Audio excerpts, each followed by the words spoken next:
welcome to another episode of the Deals for Dentists podcast. Today we are joined by Dr. Lorne Lavine from Encino, California, and he's the founder of The Digital Dentist. His company provides comprehensive dental technology guidance to dental offices around the country. So go to Deals for Dentists and you'll find their promo listing, which is get a free security audit, which is normally $97. So we love free around here, so that's pretty cool. So thanks for joining us, Dr. Lavine. Sure. Thank you for having me, Eric. It's a pleasure to be here. So I think it's great that you're coming on because I wanted to ask you some questions because as dentists, I feel like we have enough to worry about day in and day out.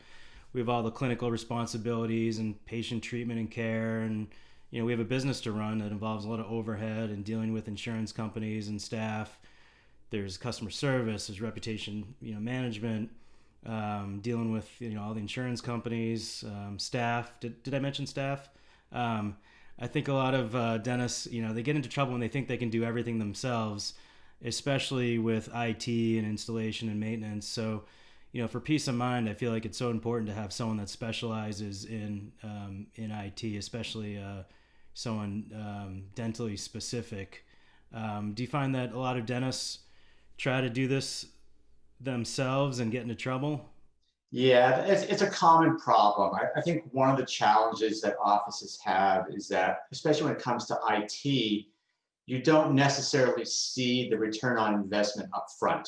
You see, you're spending the money, everything's functioning. So, you spent the money, but you're not seeing the return on investment. Where we tend to find people run into those issues is once they need support. Because if you set up your own network and your own IT infrastructure, you're also your IT guy, quote unquote. And the problem, well, there's two problems. First off is that when you do run into trouble, you're not necessarily going to know how to fix it.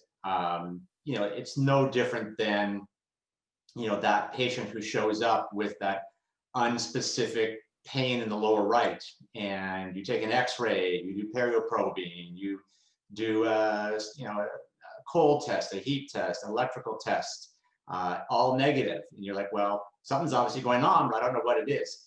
With IT, there's literally hundreds of components that you have to deal with, so that differential diagnosis can be really challenging. The other problem, of course, is that it's not enough in this modern era to just slap computers and a network together and be done with it. HIPAA is a huge part of how networks have to be set up and maintained. More recently, I think the focus has been on cybersecurity, specifically ransomware, malware, things like that. And again, how you set up the network, how you configure everything is going to play a huge role in how HIPAA compliant you are and how cyber secure you are. So yeah, we do see people that run into problems all the time. And we're happy to take those calls, but a lot of times people call us and they're down and it's a network we have no familiarity with. So, as much as we want to be able to get them up and running within minutes, it's not typically possible, but we're oftentimes talking multiple hours before we can diagnose and fix the problem. Yeah, so I have a dental specific CPA, I have a dental specific lawyer, so you're offering dental specific IT services. So I think that's a great niche where you really understand, and you're a dentist yourself, so you understand what goes on in a dental office. People think I'm really techie, because I started a website, but to tell you the truth, during COVID, while we were shut down, I just watched, a million YouTube videos on how to start a website, and a lot of the websites these days are drag and drop. So I'm a disaster when it comes to fixing anything. I could barely change a light bulb. So, for me, I'm not messing around. I want a professional IT company that can take care of all of our services and maintenance. And now you are a periodontist, right? How did you become the digital dentist? When did you put the 15C blade down and become the digital dentist? I'm probably aging myself, but the story, it makes me think of the Grateful Dead with that song, "What a Long Strange Trip It's Been." I was a full-time practicing periodontist. I had no intention of doing anything other than that, with having gone to school until I was 30 years old. So that was the plan. I realized a couple of years into my practice I didn't love doing perio. This was in Vermont in the mid 90s. I was the only periodontist in the state doing implants, which, I had to kind of talk to my referring office and say, hey, I'm a periodontist. I may know a thing or two about soft tissue and bone. I can handle this. But mostly what I was doing was meat and potatoes, osseous surgery and tissue grafts. And I just didn't love it for obvious reasons. And about 3 years into my practice, like a lot of specialists, I had a satellite office, and my satellite was about 45 minutes from my main office. I shared the space with an orthodontist, and he knew I was into technology. My family owns a large electronics distributorship, so I grew up with tech. But this is in the early to mid 90s, so this is long before you have Shine and Patterson and Carestream and all these big. It was all small companies, and so he knew I had I was starting to put this stuff together. I bought an intraoral camera system, but you had to kind of know a little bit about tech to be able to configure with your software and set up all the stuff. There was just no one to hold your hand through that. So he came to me one day and said, hey, Lorne, I know you're into this stuff. I'm thinking about computerizing my office. I got this quote. Do you mind just taking a look and let me know what you think? What I saw just blew me away. It was for 2 computers and software. It was a $50,000 quote. They said they had to buy the computers from them, these HP computers, which they were PCs. I mean, any PC would have worked fine. This was a guy who literally would not have known how to turn the computer on. And I started thinking to myself, I said, it's really too bad that dentists don't have someone that they can turn to that, yes, understands technology, but also understands things from a dentist standpoint. And all of a sudden, this light bulb went off on my head, and I thought, well, I can do that. And started reaching out to my referring offices and said, hey, I'm happy to help you. And they took advantage of that. And they started telling their friends who were not referring offices, which I figured, okay, I should probably be charging for my time now, because I was doing this in between weekends and evenings and in between patients sometimes. And it was just like, okay, I'm getting really busy with this. I went to an AAP meeting in the year 2000, and I was introduced as a technology expert. It was a technology day. Within maybe an hour, I had 150 business cards that were plopped in my lap, all people that wanted to work with me. And I realized at that point, okay, I need to make a decision for what I want to do going forward. Right around this time is when California passed licensure by credential. I had gone to USC for college. I had friends and family out here. So the licensure went into effect July 1st, 2002. I sold my practice, and by June of 2002, moved out here thinking I would practice 3-4 days a week, do my consulting a day or 2 a week, and maybe 5 years, 10 years, whatever, I could flip the ratio or get out of practice completely. They kind of left out the part about the 15,000 people on the waiting list. So I got out here thinking I would be associated in some practices, and it turns out I couldn't practice at all. It was going to be a good year before I could practice. So I started doing what I'm doing now, and I got about as lucky as a human being can get, that within the first month of me moving out here, Howard Ferran, who runs Dentaltown, he had seen some of my posts on the Dentaltown website that they had just started a few months before that. He said, hey, Lorne, can you maybe be like the moderator of these forums and contribute as much as you can? I said, sure, I'm happy to do that. A couple of weeks after that, Joe Blaze, who was the editor of Dental Economics, reached out to me and said, hey, we need a technology editor for our magazine. Would you be willing to do that? I said, sure. So literally within my first month of moving here, my name was getting out there across the whole country between Dentaltown and Dental Economics, and it just took off. And to this day, a good 80-85% of our clients are out of state. So people know me because I write for those magazines, I write for DNVR, I've been on Dentaltown, the website, since 2002. I've got like 18,000 posts on there. I don't moderate the forums anymore, but I'm still very active on there. So like I said, I just got really lucky that I came out here and I'm able to do what I wanted to do. I still work with dentists every single day like I did when I was a periodontist. So it's been, like you mentioned, it's been huge for my business that when I work with an office, they don't just see me as the IT guy. I'm a colleague. I walk the walk, I talk the talk. I understand how critical it is for them to be up and running. I understand ergonomic issues. I understand about front desk issues. So that really gives me a leg up when I'm working with an office if they're comparing quotes from different IT providers. It sounds like great timing, on your part, and I want to cue the Led Zeppelin song "Going to California" right now. So now you didn't get bitten by like a genetically modified spider that turned you into the digital dentist. You just this was all from years of you kind of doing this on your own. Do you know how to code?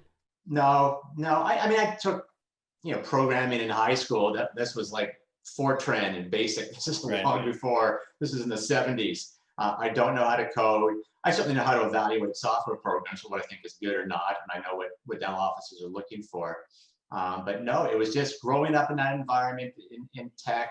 Along the way, I became certified.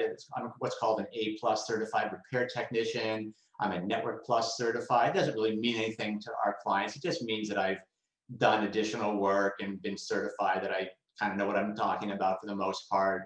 I've gotten HIPAA certifications along the way as well. But usually, as I said, for most offices, they just want someone that can understand their needs, that listens to them, that understands dental applications, isn't going into a blind. Our approach when we work with an office, we don't want to ever say to somebody, well, I think this will work, or it should work, or it might work. It's, yeah, I know this works because I already do it for 47 other offices, and I'm pretty confident that it's going to work for you as well. So yeah, no genetically modified spider bite or anything. Spider bite. Because with me, I have this very sophisticated system where if something's not working, I'll unplug it and then replug it. If that doesn't work, then I call IT. So that's typically how I do it. So I'd be calling you for a problem because. Actually, I mean, that works a lot of the times, surprisingly. Oh, good. There you go. Rebooting the computer is often one of the first things that we do. As you mentioned, it's not usually the only thing you need to do, but sometimes that is your best first step. A lot of times that will resolve the problem on its own. So now, what is your process? You have the audit. Is that like your gateway into the office, and then from there you kind of create a treatment plan of what they need, and you customize it per office and their needs? Yeah, exactly. So I took a lot of my dental training and dental concepts to IT as well. When I was a full-time practicing periodontist, I would never treat a patient unless I diagnosed and treatment plan first, unless it was emergency or something like that. And with the way that I run my IT business is exactly the same way. You can't treatment plan or game plan for a client unless you diagnose first. One thing that I always try to make sure that people understand is that what we do, the thing that we're offering for people on the website for free, is what we call a security audit or a tech audit. It's not the same as a risk assessment. There is a HIPAA law that says you have to do a formal risk assessment. When we do a risk assessment, it's a much more involved process. It takes about 5 to 8 hours. We develop a full treatment plan. We include some type of cyber liability insurance, a manual. It's much more involved. The tech audit is kind of designed to be that, that 30,000 foot view from above. What's going on here? We look at the low-hanging fruit. What are you guys doing for backup? How are you emailing other offices? Have you ever done that risk assessment? Do you have a manual? Are you patching your systems? Do you have a firewall? Do you have ransomware protection and antivirus software? Have you done training on your staff? Things that we can usually elicit in about a 30 to 40-minute phone call and hopping onto the network, running some tests as well. Once we do that, we have a much better idea of what are the things that they need to do. We talk interchangeably a lot about HIPAA and cybersecurity. The one and only good news with all of that is that for the most part, the things that you do to get your practice more secure are also going to get you more HIPAA compliant as well. Now, there are, of course, some exceptions to that, but a lot of the stuff that is in the HIPAA rules are things that you should be doing anyways. You should be backing up and have a firewall and antivirus, all things that are common sense for most offices. But you're kind of killing two birds with one stone. If you can get yourself cyber secure, you don't have to worry as much about getting yourself as HIPAA compliant at the same time. So the audit is a pretty quick process. It's totally different than the risk assessment, but the audit, Typically, how long does that take? Did you say just? Like 30, 40 minutes. On the phone, it may take us 5 to 10 minutes. We'll hop onto the network with the office's permission. They can watch what we're doing. We gather data. We want to see, is the server up to date? Do you have enough storage in there? Do you have enough memory? Is there any errors in the error logs that are concerning? We'll look at a few of the workstations. We don't typically go through all of them, but we just want to get an idea. If they say, yes, we have some Windows 7 computers, which are a HIPAA concern right now, and a security concern because Microsoft stopped supporting Windows 7 back in January of this year.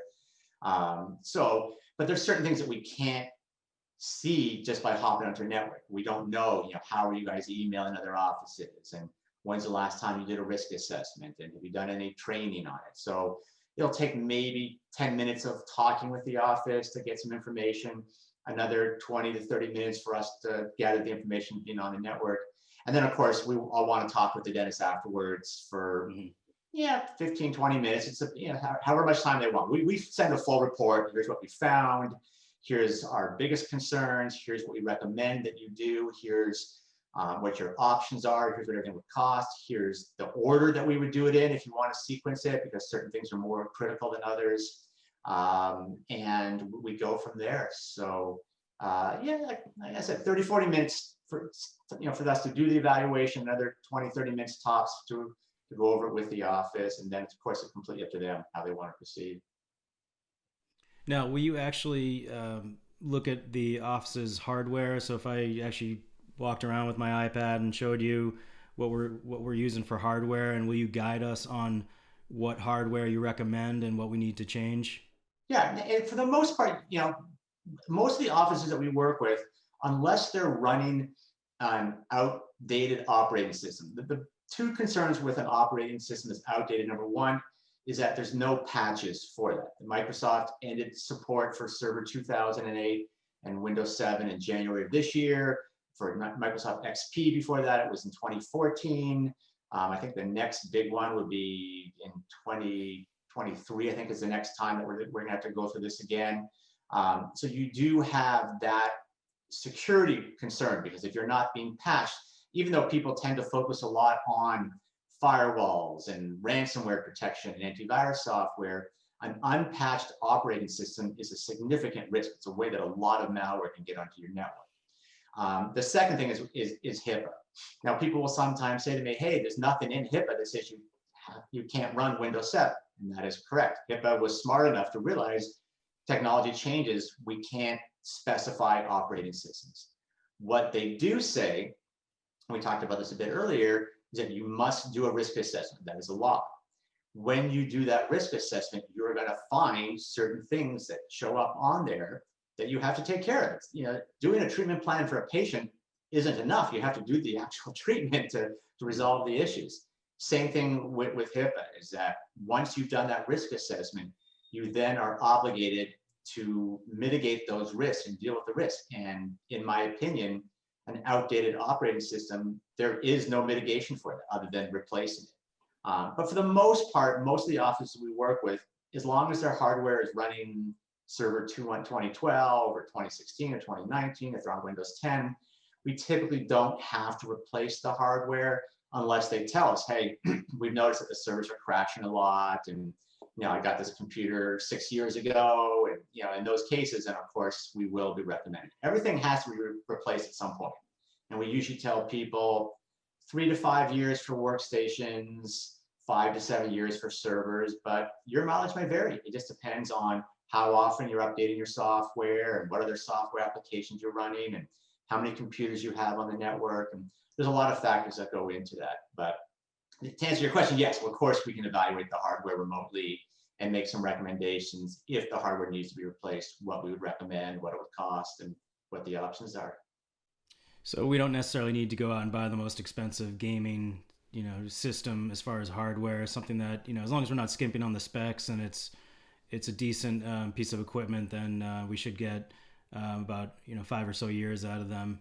Yeah, the only time that you definitely don't need gaming systems. The one and only time that we do recommend similar specs for that are for cone beam computers. For example, a computer that captures it, which is called the RCU, And typically, if you're only looking at 2D slices of the cone beam images, then you can just use any old, we normally recommend a Core i5 and 16 gigs of RAM. But if you want to actually manipulate those images, twist them around and do all the things you do with 3D, you're going to need a separate video card. Most of the times, a computer has a video chip built into the motherboard. That's fine for 2D. It's not great for 3D manipulation. It's going to be really choppy. So in those cases, we are actually recommending gaming quality type systems, a Core i7, at least 16 gigs of RAM, that separate video card that can have at least 2 gigabytes of video RAM on it. But other than that, for running practice management software, for running 2D imaging, digital x-rays, all that other stuff, you don't need to go crazy. The one thing that we always caution people on is that the lower the specs are that you get, the sooner you're going to have to replace those computers. So in the long run, you're really not saving anything. We tend to go more higher end on the specs. We want to do like an M.2 SSD video card. We like to do the Core i5 or a Core i7. We like to do 16 gigs of RAM. We want those computers to last 4 or 5, hopefully more years than that if possible. If someone gets the lowest specs that they can, the minimum specs that your practice management software would recommend, it'll work fine, but usually by year 3, maybe into year 4, at that point you're needing to replace it. So in my mind, you haven't really gained all that much in the long run. Is there any company you recommend, like Dell, or what's your go-to system? We use Dell, and as I mentioned to you, because we have such a huge majority of our clients are out of state, we can handle 99.9% of the issues that crop up remotely. We can log onto the system, do whatever needs to be done. We have a network of people all over North America, so the different office really needed someone on site. We could get someone out there within a day or so. But for Dell, one of the reasons we like working with Dell is that they have their own network of people all over the country. So if we did determine that it was a hardware issue, so a part needs to be replaced, we typically get the server with a 4-hour contract. So Dell has to be there within 4 hours with that part. Workstations, we normally do it next business day just because it costs a fortune to have those same-day contracts on the workstations. But that's the beauty of Dell, is that they'll come out and replace that part, which we obviously, we're not going to fly out to Boston to swap out a memory card. I mean, that's going to take, it would cost thousands of dollars, and most of our clients would not want to do that. So. And what kind of hard drive are you recommending for a server or for a workstation? For the workstations, we're doing M.2 SSDs. I don't know if you've ever seen them. They look almost like RAM video chips. It's actually flat and it looks like a RAM chip. It's not the traditional boxy hard drive. They're super fast. They're very durable. We've had good luck with them. We've never recommended any type of SSD for a server, even though, I know that they work. And my own personal experience is that they're just not as durable in the long run as mechanical drives. We're doing faster mechanical drive, 7.2K or 10K RPM drives. But the servers are normally, we like to use what's called encrypted drives, self-encrypted drives, because there is a HIPAA law that you have to encrypt the data. So we like to do that. And because of the fact that the need for storage just increases exponentially over time, we're doing huge drives. Our standard server has 4 terabyte drives. We do 2 drives that are mirrored. It's a RAID configuration. They mirror each other so that if one drive fails, the other one takes over. But if you want to do an SSD drive for 4 terabytes, I mean, that's going to cost you an arm and a leg. So because of that, and it's because of the durability and predictability, we tend to still recommend mechanical drives for servers. Yeah, I remember once we got our CT scan, that became a major change as far as our memory card, and the amount of data that a CT scan uses is unbelievable. So I think we're at about 4 terabytes as well. It's amazing. My first computer was 1998. I got the IBM Aptiva. I think the entire system was 1 gigabyte, and that was like state of the art back then. I mean, it's when the fans went off in that computer, it sounded like a helicopter was inside. And now, Joseph here just got a iPhone 11, and there's 128 gigabytes just in that phone. it's unbelievable how things have changed. Yeah, I kind of Um, predate you a little bit there. My first computer was when I built with my best friend in 1978. This is long even before floppy drives. We had to use a cassette tape as the storage medium. So it's definitely unbelievable how much it changed. And now it's just the growth is exponential. I mean, stuff that you get. You know, people always ask me like, should I hold off or should I wait for this processor? Should I wait for this? I was like, no, because as soon as you get it, it's pretty much obsolete. You know, there's something new coming out. So get based on your current needs, not on what you think you're going to need down the road. well, like you just said, I mean, technology, it's constantly changing. You gotta, I mean, it's always something new. Now, will you, let's say I just opened my office, will you advise me on everything from, the practice management software to imaging software, or what kind of server to get, x-rays? Will you guide me through all of that if that's the need that I have? And beyond. So the first step, of course, is to advise and guide. And we do that always for anyone that asks. We'll let them know what we recommend for everything from the server, workstations, monitors, mounts, printers, digital x-rays, cameras, cone beam, digital pans, scanners, fax machines, audio visual, everything. Where a lot of people tend to go to the next step is that they want to work with us to actually help get the hardware. We can almost always get better pricing than what an office can get on their own. For anyone that's out of state, they don't have to deal with sales tax, so we get to save on the tax as well. Now for California, obviously we have to charge tax, but we don't have, we're not licensed in any other state to collect sales tax other than in California. So you get some savings there. We can set it up, we install it, we test it, we verify it. And then most of our clients will then go to the next phase, which is that it's not enough to just have a working network. It has to be HIPAA compliant, it has to be cyber secure. So there's a number of services that almost all offices need. Backup and disaster recovery, patching, firewalls, ransomware is probably the biggest concern right now. Staff, I mean, all the things that, we're what's called a managed service provider. And IT has changed over the last 5-10 years or so. Most of the IT systems in the past were what's called break fix. Something breaks or you break it and you call us up and we fix it. What we've oftentimes found is that by the time it's broken and by the time you call us, it's already fairly involved. You've got a virus that's already done a lot of damage, or a hard drive that was starting to fail has now completely failed. So we want to know about these things earlier in that whole process. And the best analogy I can give you is this: when I did Perio, there's a reason I put people on a 3-month recall. It was because I wanted to catch things at an earlier stage. I wanted to be more proactive, more conservative in how I took care of the problem. Same thing with IT. We want to catch these things at an earlier stage. So most IT providers have moved to this model of what's called managed services, where it's a fancy way of saying automation, that the backup's automated, the patching's automated, the firewall's automated, the ransomware protection is all automated. Yes, we have to monitor it and we have to step in and resolve those issues.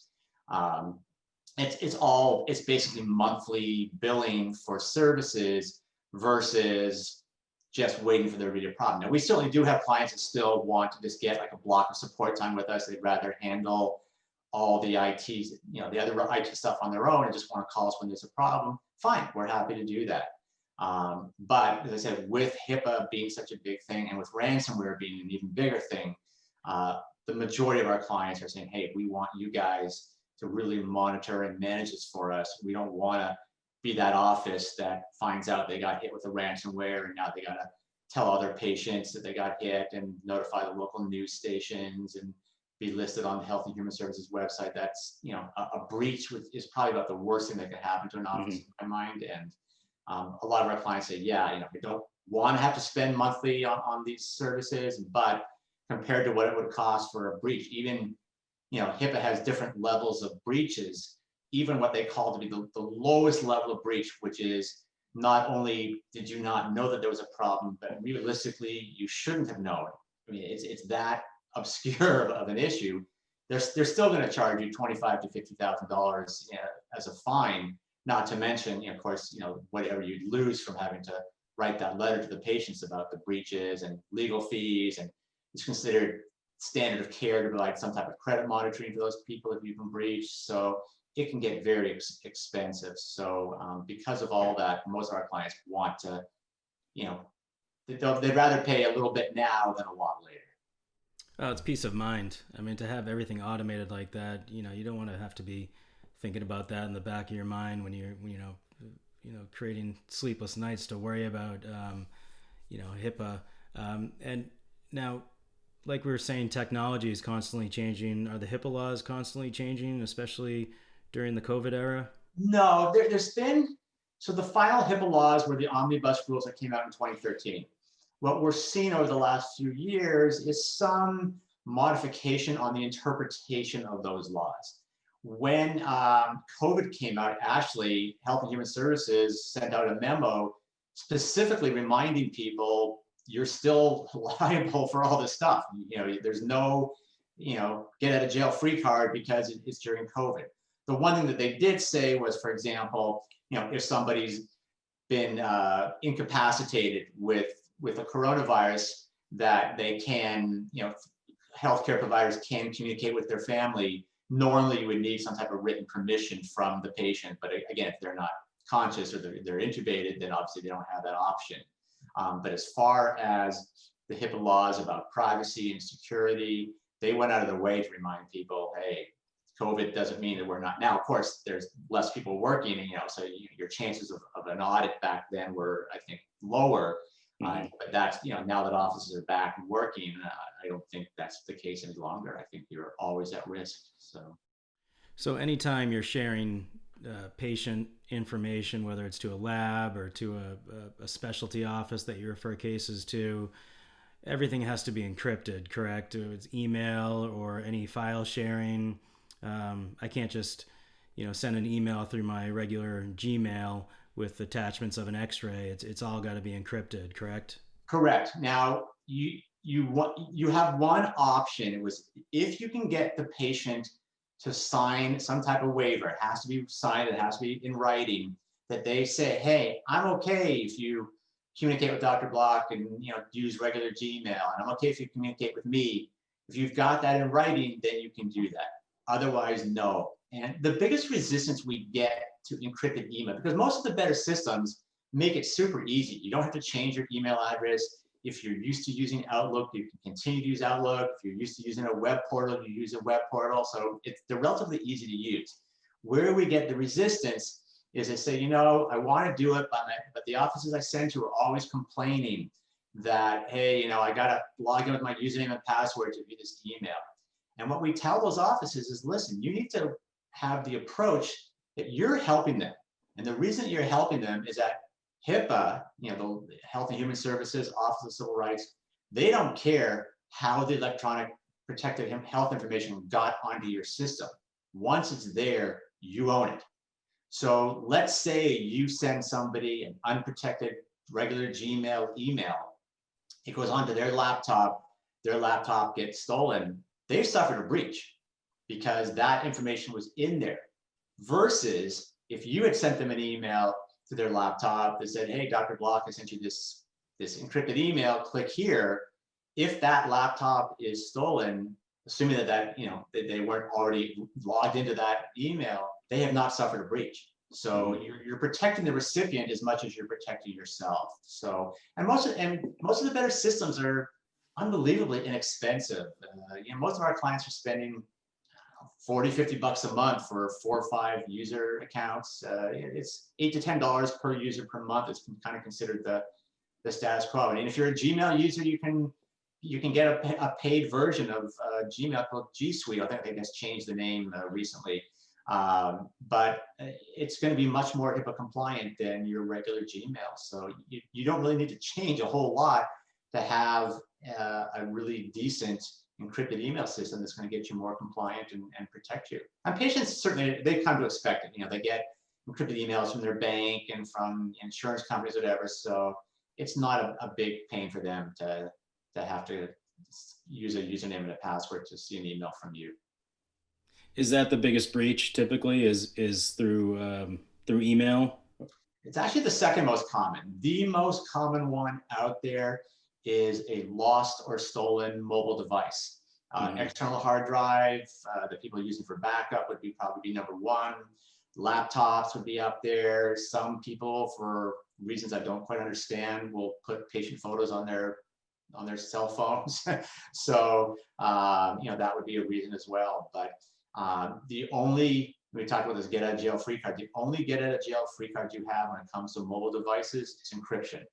If Hmm. you've encrypted that external hard drive, if you've encrypted the laptop and it's stolen, by definition, you do not have to declare a breach as long as you've got some documentation that, yeah, we encrypted it on this date and we use this encryption. If you can prove that it was encrypted, then you do not have to declare that breach. So, Hmm. and it's always amazing to me that offices don't do that because all server operating systems from 2012 onwards, Windows 10, they all have a built-in encryption program called BitLocker. It's free. Now, typically, if you don't know what you're doing, you're going to want to pay an IT company for a few hours of their time to actually encrypt it for you.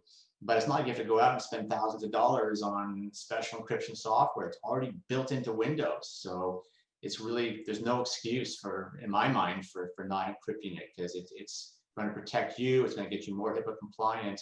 And if you could avoid that breach notification, to me, having to declare a breach of all the things that you have to deal with HIPAA, that is far and away the worst thing that could ever happen to an office. We've had offices that have gone through that. They've had to send that letter out. On average, they lose about 15 to 20% of their patient Oh, population yeah, within yeah. 2 weeks. Yeah, it's just, just imagine as a patient, you get a letter from your dentist. Oh, by the way, we're really sorry, but we've been breached. We may have compromised your social security number. We may have compromised your credit card information. You're not going to be happy about that. So it's very, in my mind, completely avoidable. Yeah, the $25,000 fine is nothing compared to losing 20% of your patients. That is unbelievably scary. Um, so now, do you help train the staff and the dentist on all of this and how to be compliant? You do the risk assessment, and then do you go through what's your process after that and getting everyone up to speed? So yeah, so whether we've done the technical audit, we review all this stuff with them. The risk assessment, which is typically one of the first things on our list that we find that the office hasn't done it, or they've done something just completely half-assed, where they went online and took a questionnaire for 10 minutes, and hey, that's my risk assessment. One of the challenges with HIPAA is that because they know HIPAA applies to all covered entities, and a solo dental office is no different than a large hospital group. They're all covered under the same paint strokes. So HIPAA realized, we can't be that specific. We have to make it somewhat ambiguous, somewhat, up to the office to determine what's best. When it comes to a risk assessment, if you actually look up the HIPAA rules, it's literally one sentence. You have to do a risk assessment. There's Mm-hmm. no guidance. Now, that being the case, there is a document, the National Institute of Standards and Technology, NIST. They have this document 800-30, which tells you how to do a risk assessment. It supposedly only applies to federal health institutions, but it's the only thing out there. So basically all the auditors use it. It's about 100 pages long. I can sort of give you the Reader's Digest version of it, which is you need to be comprehensive. You need to look at all your IT systems. You need to look at your physical systems in your office, alarms and where charts are located. You need to have policies and procedures, all the administrative stuff. But you must do that risk assessment. When we go through that process with our clients, they tend to, that in itself is part of the educational process that they get to see, okay, we never had, we have usernames and passwords for Open Dental, but we don't have them for the computers, which you need to have them for the computers. One of the things that HIPAA says you have to track who accessed the patient information, when did they access it, what did they do with it? Well, that's easy to do with your practice management software. There's an audit trail. But what about the images or your emails or QuickBooks or Invisalign or Word documents or spreadsheets? I mean, anything that's got a patient name, is treated the same way as your practice management data. So as we go through that risk assessment and mitigating the risk, it is an educational process. We don't directly train offices on how to do, how to get up to speed on HIPAA, just because there are online courses out there that do it far better than we can. So we'll recommend, a couple of ones that we've partnered with where they'll go online, they take the course. It usually takes, I don't know, 45 minutes or so. They can stop and start whenever they want. They take a quiz at the end, which is almost impossible to fail. You get a certificate that says, yes, you've been trained. You stick it in your manual. And how often you train again is really up to most offices. We normally recommend yearly. HIPAA says you need to do it on a quote unquote regular basis. I think you can make the argument that, hey, we haven't changed anything in our office. We have the same staff. It's all the same systems. We'll do it every couple of years. I don't think you would lose that argument with a HIPAA auditor, but it's never a bad idea, especially because it's such an easy process that on a yearly basis, just to do a refresher for everybody and get up to speed on it. Now, again, with a lot of the HIPAA stuff, it's not so much that you do what you need to do to get yourself compliant, it's have you documented? Do you have evidence of that if you ever get audited? So that's why we recommend, say, an online course that will give you a certificate versus some type of informal lunch and learn where everyone kind of sits around and talks about it for an hour or two. That's may not carry as much weight with an auditor as actual certificate that says you've done this. Who actually would audit you? Is that the Department of Health for each state? Yeah, it's Health and Human Services, Office of Civil Rights. It depends where the breach or where the notification came from. When the omnibus rules were passed in 2013, they made it much easier for patients or for people that wanted to report a breach to do it through the federal system. But a lot of times, a lot of the audits that we've seen have been originated through state dental boards. That patients, a patient got an email designed for another patient that had someone else's x-rays in there, and they sent something to the dental board. Or, unfortunately, we've seen, it's not a nice thing to say, but we've seen sometimes where competing offices have reported an office that they wanted to mess with their heads. I don't know what they wanted to do, but there's a lot of ways it can come in. If it gets to that state dental board, if it gets through OCR or HHS, they're going to follow up. So that's how the whole process is. And there's still random audits that occur. They haven't done it as much in the last few years, certainly now with COVID, not as much, but there was a time back in 2014, 2015, where there were thousands of random audits being done as well. So it's still out there. Okay, can you explain, let's move on to ransomware, because that is a scary term. I picture like some angry patient that, kind of like Mr. Robot. He's the nerdy guy in the coffee shop with his, hoodie on, and he's hacking into your computer and demanding a certain amount of money to release your information. How does ransomware work? To me, of all the things that a dental office has to worry about when it comes to IT systems, ransomware is far and away the worst. A ransomware virus is a virus that gets onto your system, and there's multiple ways that can happen, and it locks your files. And typically, it's going to be accompanied with some type of pop-up that you go to open up your practice management software one morning, and all of a sudden, this pop-up comes up there, says your files have been locked. You need to pay X dollars to get them unlocked, or you need to contact us this way. They don't take checks, they don't take cash, they don't take credit cards. It's got to be through untraceable, encrypted means like Bitcoin or something similar to that. It's particularly nasty for a few reasons. First off, it's going to ruin your day in potentially multiple days, because it's not enough to just pay the ransom and hope that maybe you're going to get the unlock key. You want to remove that ransomware. So, unless you've got a lot of extensive IT experience, you're wanting an IT company to get involved to figure out where it came in and eliminated that initially. Then you have to deal with the actual encrypted files. The easiest way to deal with without having to pay the ransom is hopefully you got some type of offsite backup that you can restore from.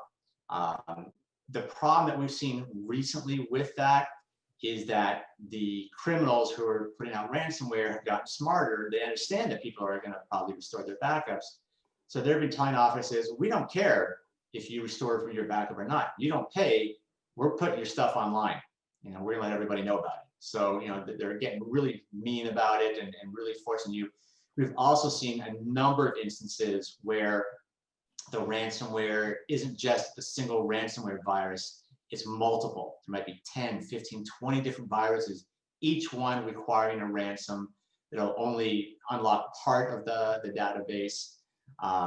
The other thing that people should be aware of is that there was a huge outbreak in 2019 of ransomware. There were 400 dental offices in Wisconsin that were hit with a virus.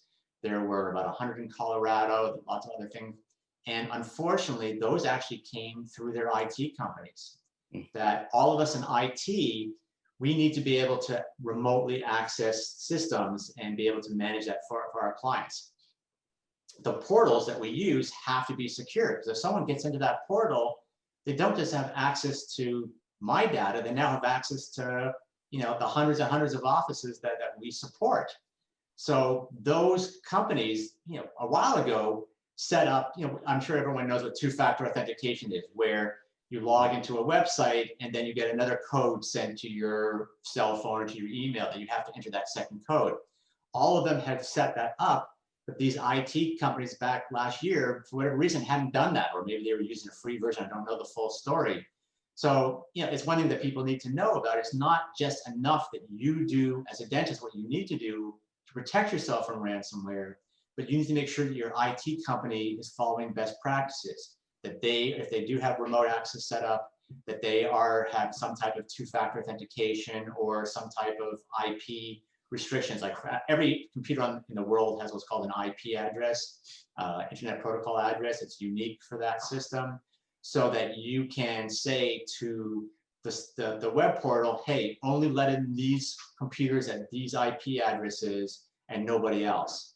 So it is a huge risk, and unfortunately, it requires a lot of steps, because the approach that we take is, you want to make sure that you can deal with it once it gets on there, but you really don't want it on there in the first place. One thing that a lot of offices probably are not aware of, I'm sure a lot of these offices in Wisconsin that were hit didn't know this, is that if you're hit with a ransomware virus, you suffered a breach. And we talked about this a little bit earlier, that a breach, it's very clear cut with HIPAA, unlike a lot of their ambiguous rules and regulations. Breach notification is clear cut. You've got to notify those patients and notify Health and Human Services, the local news media, unless you have encryption in place, that you have to do those steps. And most of us think of a breach as, well, you lost that external hard drive, that laptop, or someone hacked into your network. The way that Health and Human Services defines a breach is loss of control of your data, which is exactly what a ransomware does. So there actually was Health and Human Service released something, I think it was in 2016, that said, unless you know for sure that this did not come from a malicious source, and that they didn't look at the data, which of course you can't do, if you are hit with a ransomware virus, you've suffered a breach, you have to notify those patients. So it's nasty. So, we normally recommend multiple steps, a great firewall to make sure it doesn't get in there in the first place. If it is going to get through, you want not just regular antivirus software, but ransomware specific software. You've got to have a really good backup in place, and have it offsite so that you can restore if you need to. You need to have ideally some type of breach insurance in place, so that if you do get dinged, that and you do get a HIPAA fine, that you're going to be covered for that.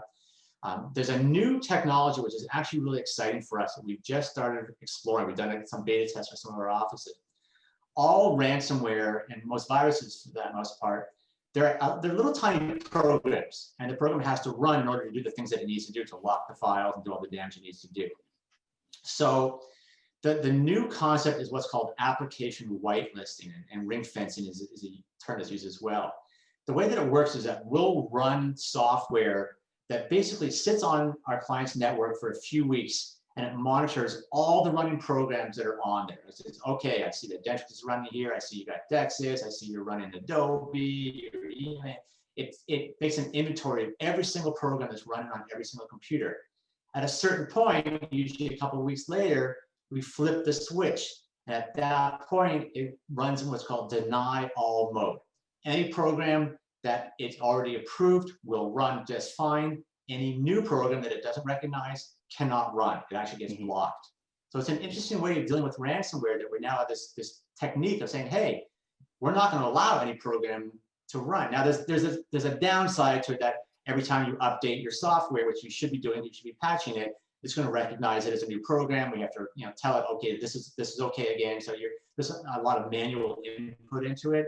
But either way, it's just one other tool that we think is going to be available for our clients to be able to protect themselves from ransomware. Because as I said, I think ransomware is the biggest threat to dental offices.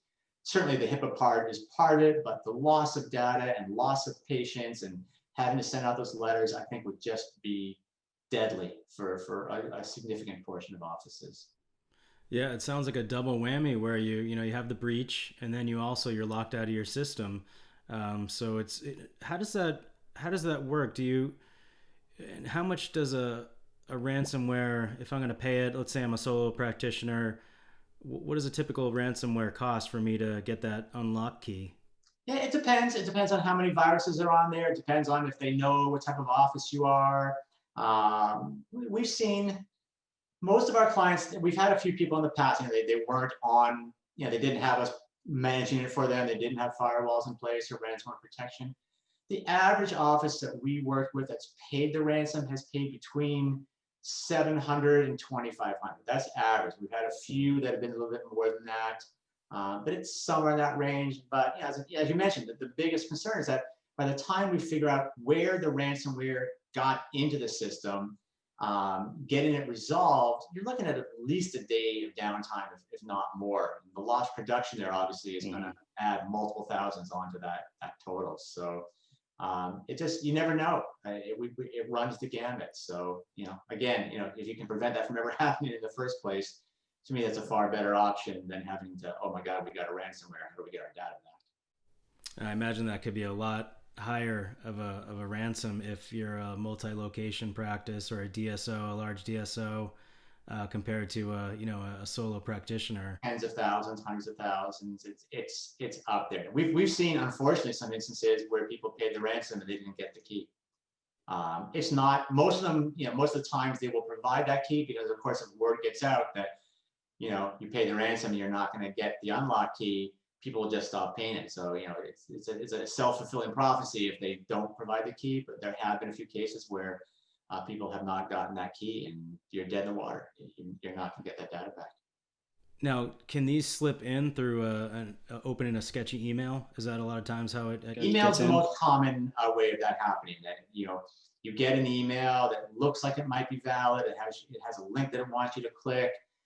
Sometimes it can be just going to a website that you shouldn't have gone to. As I mentioned earlier, an unpatched operating system can be a point of entry as well. A lot of times people just download free stuff. Like, oh, I want this cute little screensaver, or I want this little free program.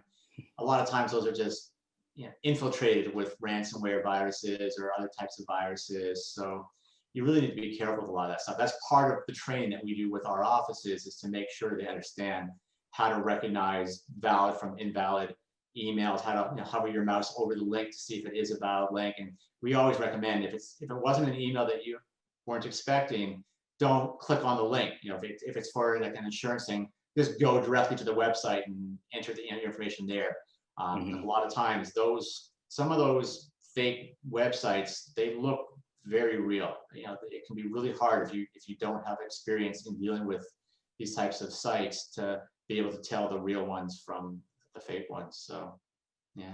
Okay. Yeah, I'm officially not sleeping tonight because of this conversation. But with Halloween coming up, I am going to dress up as the digital dentist instead of my typical Top Gun Maverick. You need a lot more gray hair, a lot less hair. What else? You need all kinds of aches and pains, and yeah, I have those. So I thanks so much for joining us. I really think that call a professional to take care of your IT. For peace of mind, dentists, we have so much to worry about, clinically, dealing with the business side of things, taking care of our patients, the staff, taking care of our overhead. So I think it's really important to have a safe and secure and dental specific IT company. So any last nuggets or words of wisdom for those young dentists out there? Yeah, just please feel free to take advantage of the special. We normally charge $97 for it. It's free. Anyone that's ever worked with me knows that we are not a high pressure group at all. That's something I pride myself on making sure that we don't do. It's all about education, about understanding where you're at, what you need to do. Yes, these are all things that we provide. Of course, we would be thrilled to work with any office to help get them more compliant, more cyber secure, but there's zero obligation. You'll have the information at your fingertips, whether it's to work with us or try to do it on your own, or you're an IT company you're already working with. That's up to you. But at the end of the day, the most important thing is that you know where you may be at risk and what are the steps that you need to take to resolve those risks, and how you do that is completely up to you. We're there to guide you and help you. We're not there to hold a gun to your head and say, do it or else. So we would love to work with anyone that's watching this, or anyone that goes to the website and wants to take advantage of the special. We'll definitely give you more information than you knew before you went in, and then how you deal with that is completely up to you. All right. Thanks so much for joining us today. Again, this is Dr. Lorne Lavine. He's the founder of The Digital Dentist, and he provides comprehensive dental technology guidance. Go to dealsfordentist.com, and you can go to the Digital Dentist listing and mention Deals for Dentists to get a free security audit, which is normally $97. Well, thanks so much for joining us, and let's be in touch in the next 6 months or so, and see what's going on in your world, and keep up to date with all the digital technology out there and being secure. Great. Thank you for having me on. I really appreciate it. All right. Take care. You too. Bye-bye. Bye-bye.